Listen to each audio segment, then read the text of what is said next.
लालू यादव से पहले क्या था बिहार में? लालू यादव ने लोगों को जीने का हक दिलाया है। लालू यादव ने लोगों के मान सम्मान की लड़ाई लड़ी है।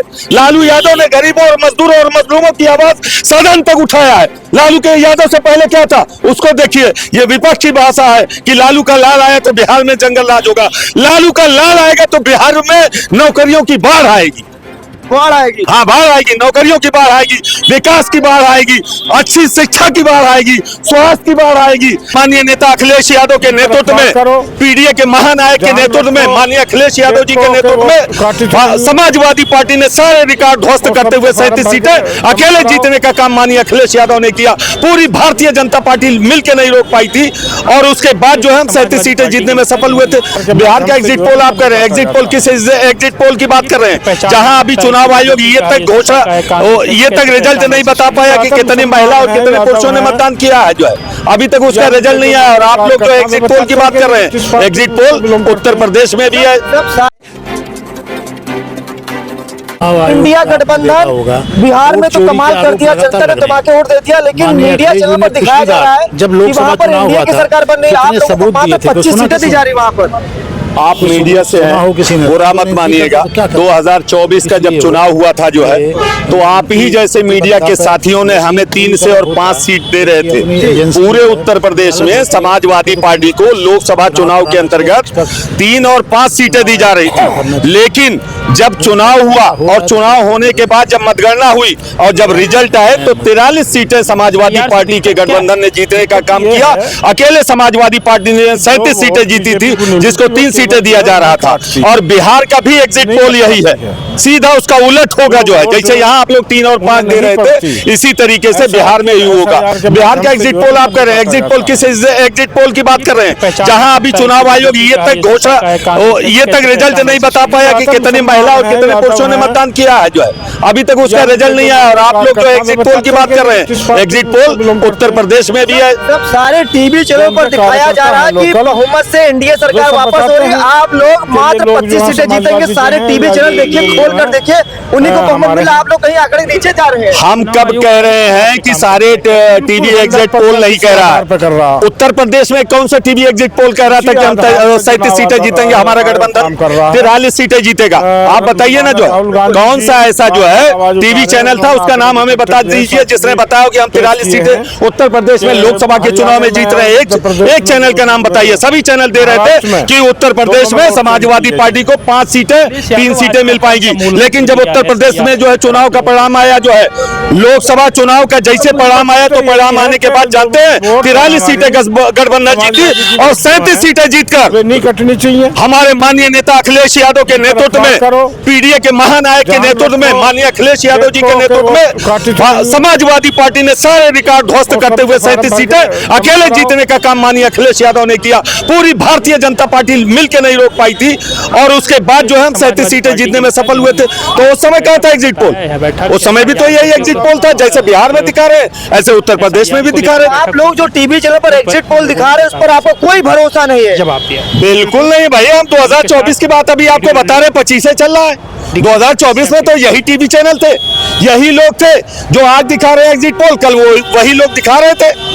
और हम 37 सीटें जीतकर हम सारे रिकॉर्ड माननीय अखिलेश यादव ने ध्वस्त कर दिया था। जो है समाजवादी पार्टी उतना कभी सीटें ही नहीं जीती थी जितना जो है 2024 में समाजवादी पार्टी उत्तर प्रदेश में जीती और इस भारत देश की तीसरे नंबर की सबसे बड़ी पार्टी बनाने का काम जनता जनार्दन ने। बिहार में पहले चरण में 60% ज्यादा का वोट हुआ, दूसरे चरण में 70% ज्यादा का वोट हुआ। क्यों इतना वोट जनता ने भर भर मुट्ठी वोट क्यों डाला? इसके पीछे क्या वजह है? वोट इसलिए डाला है जो है ताकि वहां से जंगल राज का खात्मा हो।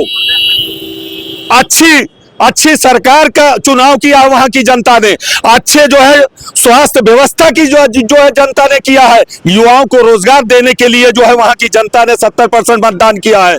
वहां की जनता ने जंगल राज को खत्म करने के लिए 70% मतदान किया है। वहां की जनता ने अच्छे स्वास्थ्य व्यवस्था के लिए जो है 70% मतदान किया है। वहां की जनता ने युवाओं को नौकरी दिलाने के नाम पर 70% मतदान किया है। वहां की जनता ने कल कारखाने लगाने के लिए बिहार को बिहार में रोजगार देने के लिए 70% मतदान किया। अगर लालू का लाल दोबारा वापस आ गया तो वही जंगल राज दोबारा आ जाएगा जो 20 साल पहले लालू के राज में हुआ करता था। जैसे ऐसा है, देखिए वो जो कहते हैं जंगल राज, अरे उठा के देखिए इतिहास को। लालू यादव से पहले क्या था बिहार में? लालू यादव ने लोगों को जीने का हक दिलाया है। लालू यादव ने लोगों के मान सम्मान की लड़ाई लड़ी है। लालू यादव ने गरीबों और मजदूरों और मजलूमों की आवाज सदन तक उठाया है। लालू के यादव से पहले क्या था उसको देखिए। ये विपक्ष की भाषा है कि लालू का लाल आया तो बिहार में जंगल राज होगा। लालू का लाल आएगा तो बिहार में नौकरियों की बाढ़ आएगी।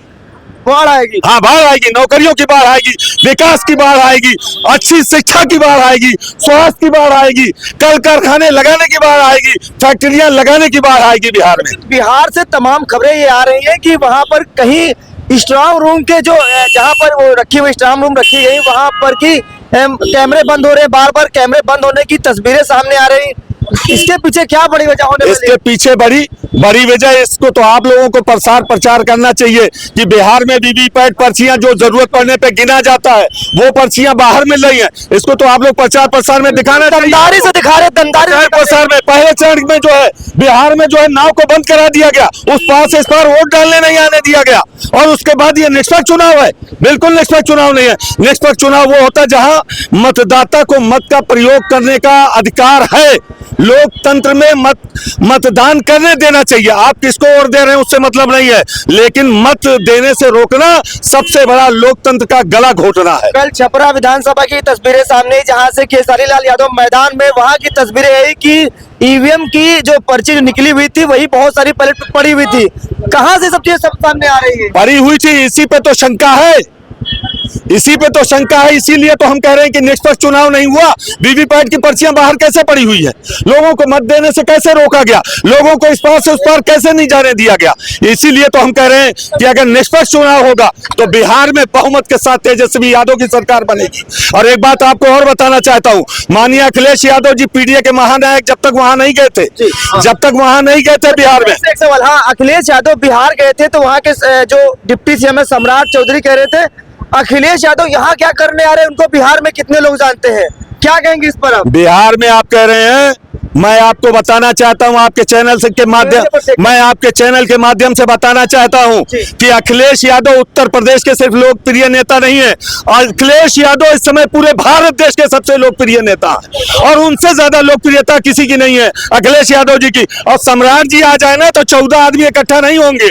और जब अखिलेश यादव गए थे तो 14 लाख लोग उनकी जनसभाओं में इकट्ठा हो रहे थे, मीडिया दिखा रही थी आपकी। और अखिलेश यादव जी सिर्फ उत्तर प्रदेश के नेता नहीं है, देश के किसी भी प्रांत में भेज दीजिए, अखिलेश यादव को देखने के लिए जनता टूट पड़ती है, अपना लोकप्रिय नेता मानती है। और सम्राट की बात कर रहे हैं, बुलाओ ना उत्तर प्रदेश के किसी जिले में और कह दो कि लोग ना लगे तो 50 लोग नहीं इकट्ठा होंगे। और सिर्फ अखिलेश यादव का नाम एक ट्विटर पर डाल दो या एक सोशल मीडिया पे डाल दो, 5 लाख 10 लाख लोग इकट्ठा हो जाएंगे कि माननीय अखिलेश यादव जी आ रहे हैं। केसरी लाल यादव को भी नोटिस मिल गया है, जो उनका बना हुआ मकान बना हुआ था महाराष्ट्र में, उस पर नोटिस पहुंच गया है। क्या लग रहा है कि बुलडोजर के लिए तैयारी हो चुकी है? देखिए बुलडोजर उसी पे चलता है। बीजेपी में जो चला जाता है वो दूध का धोआ नेबुआ माजा हो जाता है, उसके सारे जुर्म माफ हो जाते हैं। और अदर में कोई जो है अब चुनाव लड़ गया, अभी तक केसरी लाल जब बना रहे थे उस मकान को महाराष्ट्र में तब अवैध नहीं था। जब केसरी लाल जी चुनाव नहीं लड़ रहे थे आरजेडी से तब अवैध नहीं था। आज आरजेडी से चुनाव लड़ गए तो वो अवैध हो गया। अरे ये तो गुंडा राज है, ये सरासर दबंगई है। और एक बात बताना चाहता हूँ, निरहुआ ने कहा कि केसरी लाल यादव नहीं यदमुल्ला है। दिनेश लाल यादव निरहुआ ने कहा कि जो केसरी लाल यादव नहीं है वो यदमुल्ला है। देखिए ऐसा है, निरहुआ से पूछिए कि तुमको निरहुआ किसने बना दिया, कौन तुमको जानता था? वो हमारे पीडीए के महानायक माननीय अखिलेश यादव जी ने दिनेश लाल निरहुआ को पूरे उत्तर प्रदेश में क्या पूरे देश में चर्चित परिचित कर दिया। नहीं, कौन निरहुआ का नाम जानता था जब तक अखिलेश यादव जी का हाथ नहीं पड़ा था? और तो उनको इस तरीके से बोलना नहीं चाहिए। बीजेपी ने उनको आजमगढ़ का सांसद बनाया, आप कह रहे हैं अखिलेश यादव पर उनका एहसान है, बीजेपी का एहसान है, उनको आजमगढ़ से सांसद बनाया है। भारती से सबसे पहले ऐसा है, सुनिए, यश भारती ने सबसे पहले किसने सम्मानित किया उसको? दिनेश लाल निरहुआ जी को। अखिलेश यादव जी ने। उससे पहले कितने लोग जानते थे निरहुआ को? अरे जानता वही था जो टीवी पर देखता था, गाने देखता था, फिल्म देखता था, वो जानता था। लेकिन जिस दिन उनको यश भारती से सम्मानित करने का काम हमारे पीडीए के नेता महानायक माननीय अखिलेश यादव ने किया, उस दिन निरहुआ को लोग जानने लगे जो है। और निरहुआ को बताएं, अरे सांसद बन गए, कहा थे पता नहीं कैसे बटाइल मार ली, क्यों नहीं दोबारा मैं हमारे धर्मेंद्र यादव के सामने टिक पाए? यही इनकी बदतमीज जबान ने इनको हरा दिया। और अभी ये देख रहे हैं ना, अभी तो थे कि जमानत बच गई है, अब की बार कहीं से लड़ गए तो जमानत जब्त हो जाएगी इनकी। जब्त हो जाएगी? हाँ, जमानत जब्त हो जाएगी दिनेश लाल निरहुआ की। चलिए, बहुत बहुत शुक्रिया। देखिए, लगातार बिहार पर हमारे लोगों से चर्चा हो रही है कि बिहार में इस बार क्या कुछ होने वाला है, क्योंकि एग्जिट पोल जो सामने आ रहे हैं वो एनडीए के पक्ष में दिए जा रहे हैं। इंडिया गठबंधन को 25 सीटें, जबकि एनडीए के खाते में 209 सीटें दी जा रही है। आपको क्या लगता है कि जो 2024 के लोकसभा चुनाव में उत्तर प्रदेश का जो एग्जिट पोल था वो कहीं बदल गया था? क्या लगता है कि बिहार का एग्जिट पोल बदल जाएगा? ये 2 दिन के बाद खुलासा इसका होने वाला है। अगर बात सच हुई तो जो गोदी चैनल दिखा रहे उनकी फजियत होना तय है, जैसे 24 के लोकसभा चुनाव में हुआ। आपको क्या मानना है, इस बार क्या कुछ होना होगा? इस खबर में तफसील के नमस्कार।